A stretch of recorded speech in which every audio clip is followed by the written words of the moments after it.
সম্প্রতি গাজীপুরে কালিয়াকৈরে 13 বছরের মাদ্রাসার ছাত্রীকে এক হিন্দু যুবক অপহরণ করে 3 দিন আটকে রেখে দলবদ্ধভাবে পাশবিক নির্যাতন চালায়।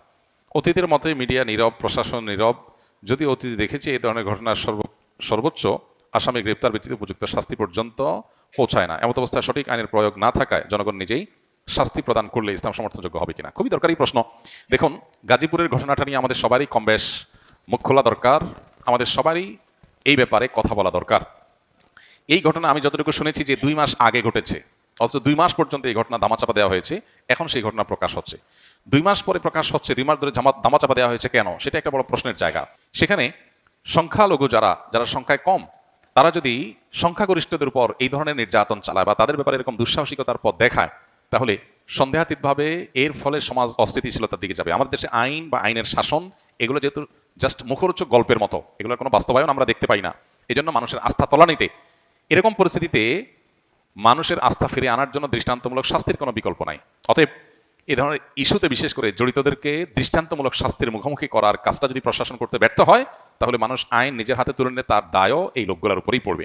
পাশাপাশি আরেকটা গুরুত্বপূর্ণ বিষয়, আমাদের দেশে আপনারা লক্ষ্য করবেন যে তথাকথিত নারীবাদী, তথাকথিত শিশু অধিকারের ব্যাপারে সচেতন যারা, তথাকথিত সুশীল যে মানুষগুলোকে আমরা বলি বা নিজেদেরকে তারা বলেন, এই মানুষগুলো এ ধরনের ঘটনা একেবারে মুখে কুলুপ দিয়ে বসে থাকেন। কোন মুসলিম নারী তিনি নির্যাতিত হলে তাদের নারী অধিকারের স্লোগান একেবারে থেমে যায়। আজকে যদি ঘটনাটা উল্টা হতো, ধরা যাক কোনো মাদ্রাসার ছাত্র, কয়েকজন ছাত্র কোনো হিন্দু একটা মেয়েকে, যে শিশু, তাকে তুলে নিয়ে গিয়ে যদি এই জুলুম করতো, এই নির্যাতন করতো, তাহলে আজকে সারা দেশের মিডিয়া, সারা দেশের তথাকথিত প্রগতিশীল নারীবাদী, এদের পেরেশানের কোনো শেষ থাকতো না, এদের আওয়াজ অনেক বেশি শোনা যেত। কিন্তু দুর্ভাগ্য যে এখন যখন মুসলিম ভিকটিম, তখন এরা একেবারে চুপ, এদের মুখে কুলুপ।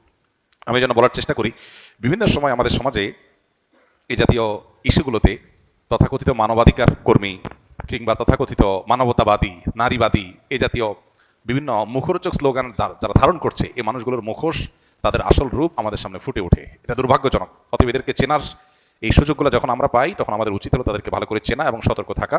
আমরা সবাই যার যার জায়গা থেকে গাজীপুরের ঘটনায় দায়ীদের দৃষ্টান্তমূলক শাস্তির জন্য যার যার জায়গা থেকে চেষ্টা করবো এবং কথা তুলবো। আল্লাহ তাআলা আমাদেরকে ন্যায্য বিচার পাওয়ার তৌফিক দান করুন।